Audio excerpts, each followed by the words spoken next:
سورۃ الانعام بسم اللہ الرحمن الرحیم، اللہ کے نام سے شروع جو بہت زیادہ مہربان نہایت رحم کرنے والا۔ افغیر اللہ ابتغی حکما، کیا اللہ کے علاوہ کوئی اور فیصلہ کرنے والا میں تلاش کروں، حالانکہ وہی سب سے بہترین فیصلہ کرنے والا ہے۔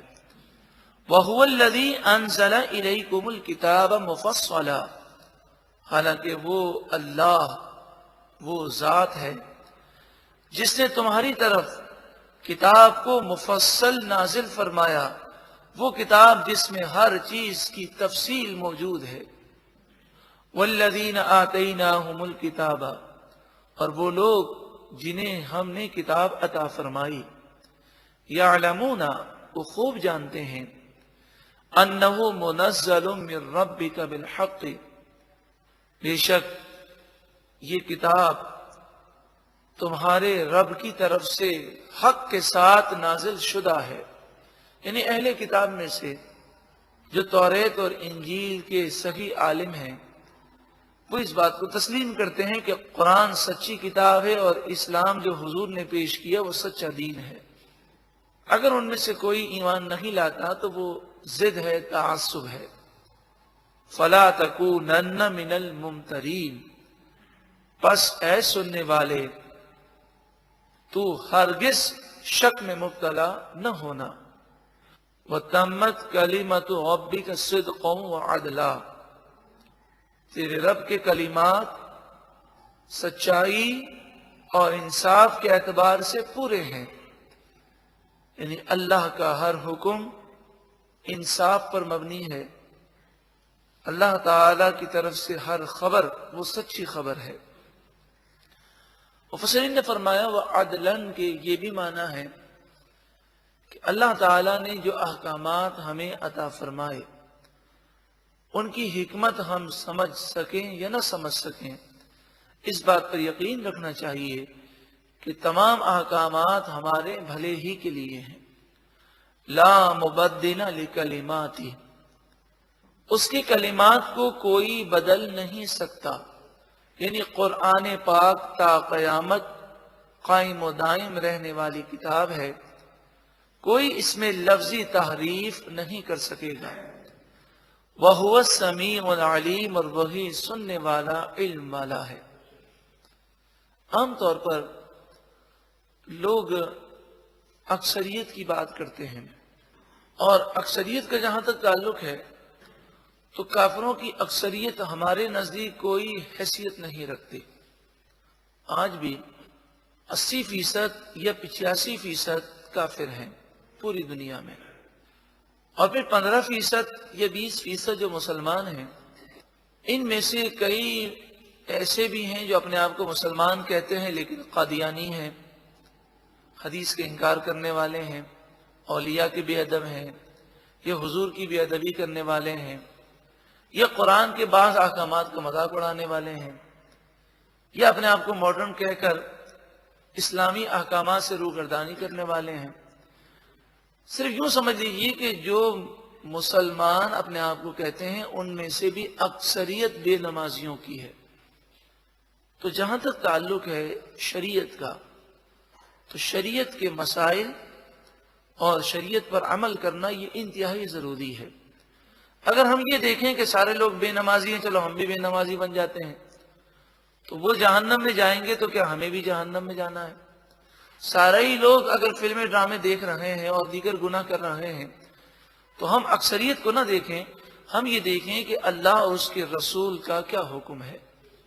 وَإِن تُطِعْ أَكْثَرَ مَنْ فِي الْأَرْضِ يُضِلُّوكَ عَنْ سَبِيلِ اللَّهِ، اور اگر تم زمین پر موجود اکثر لوگوں کی پیروی کرو اور ان کی باتوں پر عمل کرو، یضلوک، تو وہ اکثر لوگ تمہیں گمراہ کر دیں گے، عن سبیل اللہ، اللہ کے راستے سے۔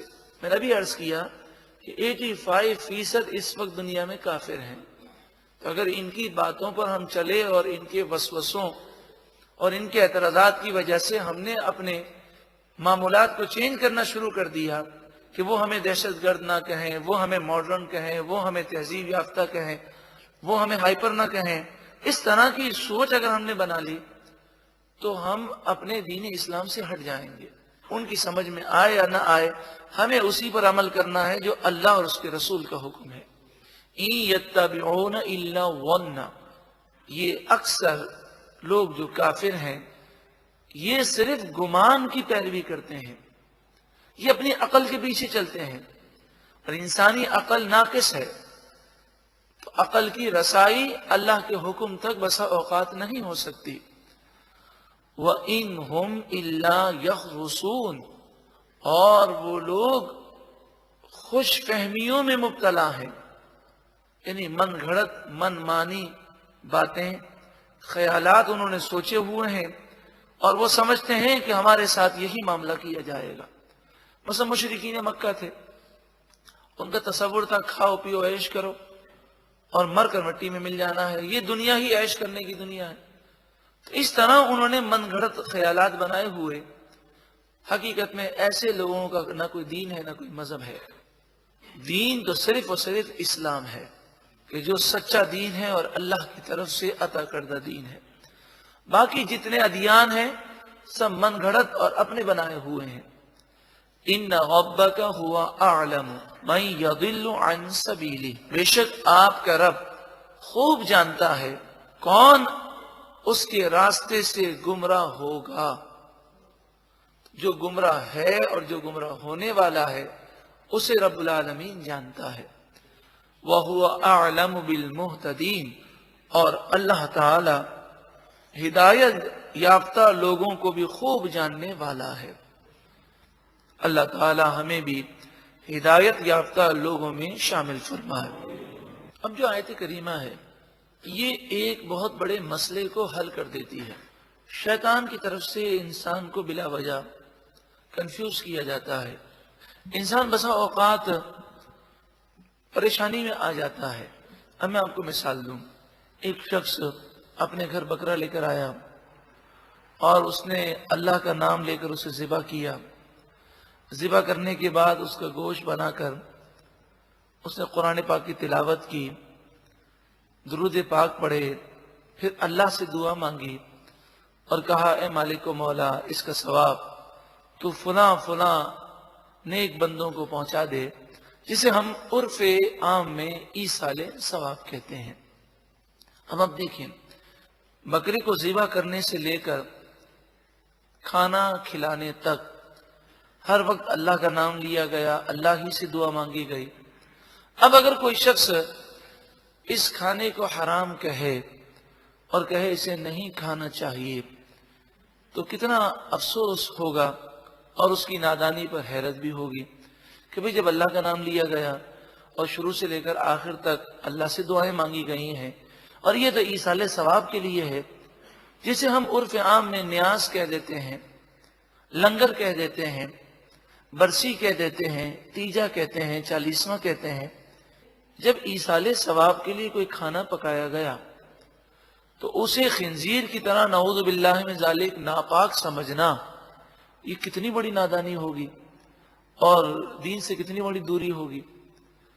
تو اس پر ایک ذہن میں وسوسہ یہ شیطانی ہوتا ہے کہ بھئی اس میں یہ کہا گیا کہ یہ ہمارے دادا کا بکرا ہے، یا کہتے ہیں یہ ہمارے دادا کے نام کا کھانا ہے، یا بعض کہتے ہیں یہ ہمارے غوث پاک کے نام کا کھانا ہے. تو جب غوث پاک کے نام کا کھانا ہے یا دادا کے نام کا کھانا ہے تو ہمارے لیے جائز نہیں ہوا. تو آپ دیکھیں غوث پاک کے نام کا کھانا یا دادا کے نام کا کھانا یا ہمارے نانا کے نام کا کھانا، اس سے مراد یہی ہوتی ہے ایصال ثواب کہ بھئی کھانا نانا کے نام کا کھانا ہے، یعنی نانا کو ایصال ثواب کے لیے. قرآن مجید فرقان حمید نے ارشاد فرمایا فَكُلُوا، بس تم کھاؤ، مما اس کھانے سے ذُكِرَ اسْمُ اللَّهِ عَلَيْهِ جس پر اللہ کا نام لیا گیا. تو اب دیکھیں ذبح کیا گیا، اللہ کا نام لیا گیا، فاتحہ کی گئی تو دعا کس سے مانگی گئی؟ اللہ سے. پھر بسم اللہ الرحمن الرحیم پڑھ کر اس کھانے کو کھایا گیا تو چاروں طرف اللہ ہی کا نام ہے. پھر اس کے بعد اگر کوئی نہ کھائے تو بتائیے وہ اس قرآنی حکم پر عمل کرتا ہے؟ قرآن تو فرماتا ہے فَكُلُوا، یہ امر کا صیغہ ہے، امر کے معنی آرڈر ہے، یہ حکم ہے۔ فَكُلُوا، پس تم کھاؤ، مما، اس کھانے سے، ذکر اسم اللہ علیہ، جس پر اللہ کا نام ذکر کیا گیا، اور یہ کھانا تمہارے لیے ضروری اس لیے بھی ہے، ان کنتم بآیاتہ مؤمنین، اگر تم اللہ کی آیتوں پر ایمان رکھنے والے ہو۔ اگر اس کے باوجود بھی کوئی نہ کھائے تو قرآن پاک اس سے کیا ارشاد فرماتا ہے؟ وَمَا لَكُمْ أَلَّا تَأْكُلُوا مِمَّا ذُكِرَ اسْمُ اللَّهِ عَلَيْهِ، تمہیں کیا ہو گیا کہ تم اس کھانے کو نہیں کھاتے جس پر اللہ کا نام ذکر کیا گیا۔ وَقَدْ فَصَّلَ لَكُمْ مَا حَرَّمَ عَلَيْكُمْ، حالانکہ اللہ نے تمہارے لیے حرام چیزوں کو بیان کر دیا، اور جس چیز کو اللہ نے حرام نہیں قرار دیا وہ حلال ہے، اس کے کھانے میں کوئی حرج نہیں۔